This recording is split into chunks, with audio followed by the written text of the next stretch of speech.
Welcome to the Popish Plot. I'm Mike. And I'm Jessica. It's Theology Thursday, and today's plot is Amazing Grace. We're very excited because this is our first viewer-driven episode.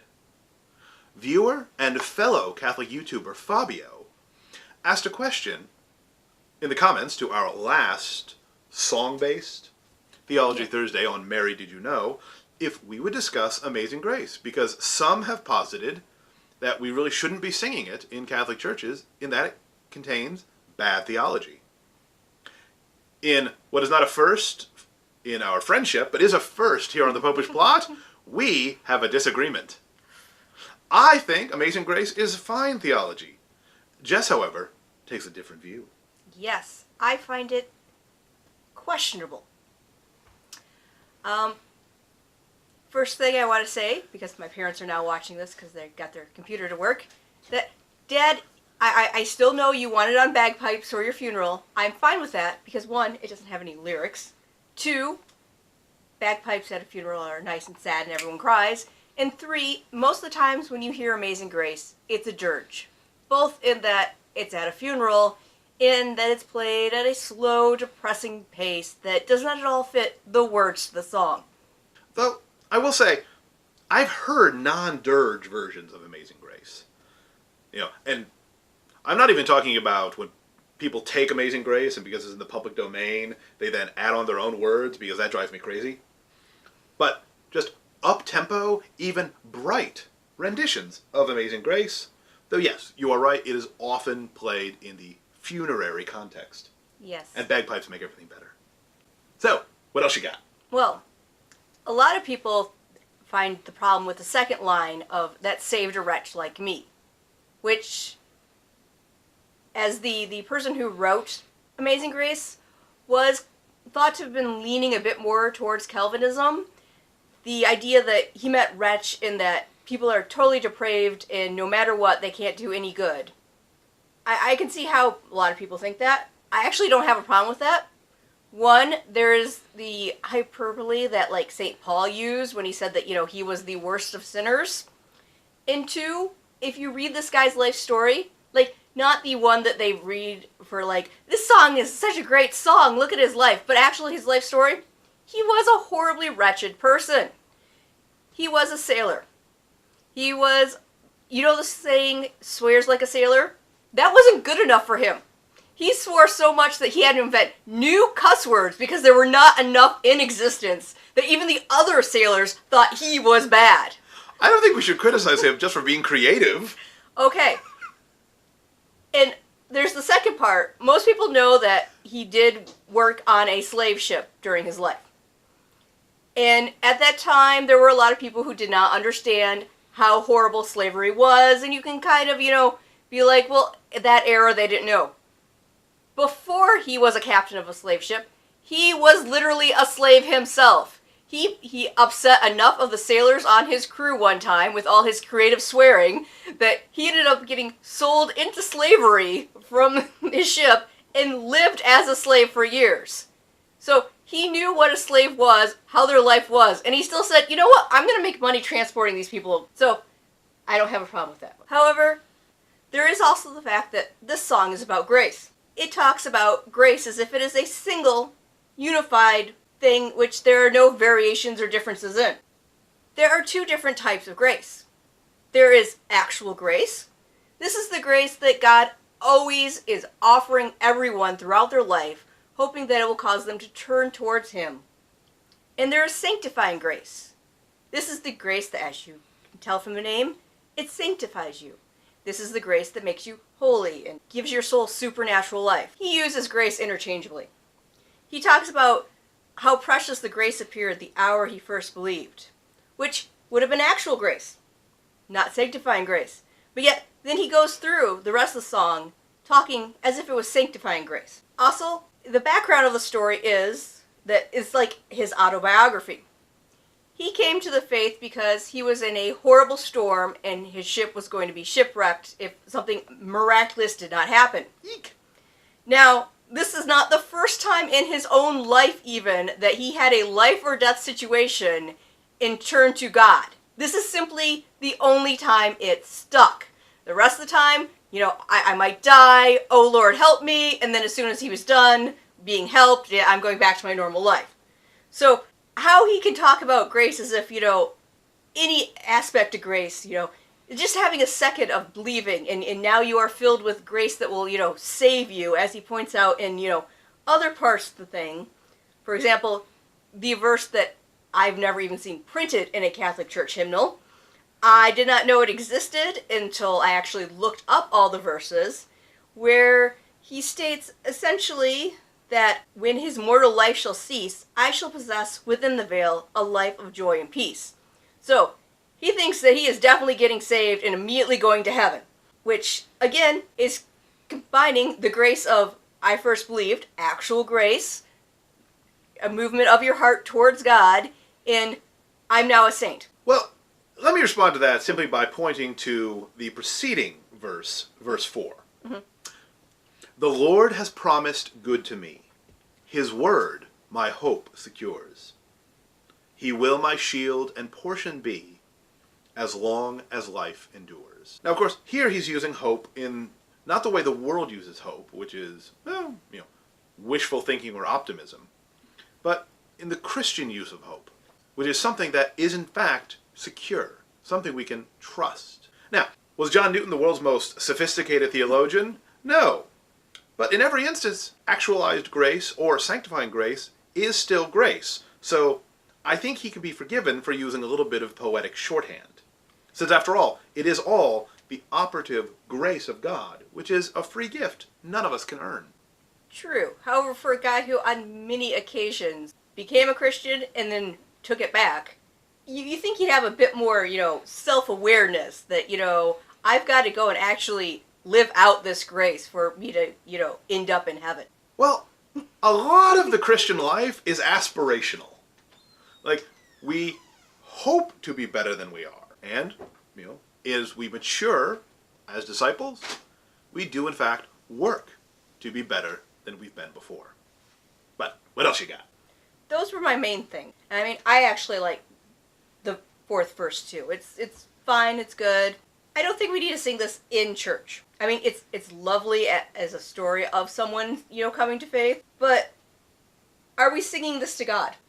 Well, you should notice that when we do sing it in church, we don't sing the problematic verse 5. No. We place a good deal of emphasis on verse 4. Yes. Now, specifically to the character of John Newton, I am not going to defend John Newton. I'm not saying that I'm not a sinner. I am a horrible sinner. Oh, God knows. But we shouldn't dismiss the work of a Christian just because that Christian is not yet an adequate or beautiful reflection of Christ. Consider one of our patron saints here on the Popish plot, St. Simon the Rock Johnson, also known as the Apostle Peter, the rock upon which the church itself is built. So, in the Acts of the Apostles, Peter has a fantastic vision, and in typical Petrine fashion, it has to happen 3 times. Mm-hmm. So, Peter has a vision of a sheet, or as I prefer to think of it, a giant napkin coming down from heaven, opening up, and all the delicious, tasty animals of the world are upon it. A voice then tells him to slaughter and eat. This is reaffirming what the Lord himself had said during his earthly ministry, that it's not what goes into the mouth that defiles, not food, but the words that come out from our hearts that defiles us. So, the Mosaic dietary laws, gone. I really should be wearing my bacon shirt for this episode, but nevertheless. Yes. Well, he couldn't have bacon because that had to be cured, and he didn't have time for that. No. But the old dietary laws, gone. They don't exist anymore. Gentiles do not need to follow them in order to be good Christians, which is the context in which this vision occurs. Mm-hmm. So Peter directly told this from the heavens. And yet, in Paul's letter to the Galatians, chapter 2, verses 11 through 14, what do we find? We find not only Peter, Simon the Rock Johnson himself, but also Barnabas, the son of encouragement, not being very encouraging, but actually agreeing with the more Pharisaical Christians in that the dietary laws needed to be enforced and that table company with Gentiles was undesirable. And Paul has to upbraid Peter and Barnabas to get them to, again, walk the proper narrow path. So just because you are a Christian, just because you've had powerful experiences with grace, doesn't mean you're not going to still fall very short of the glory of God.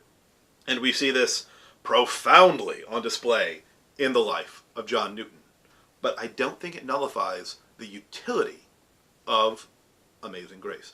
To use a more contemporary example, consider the film The Passion of the Christ.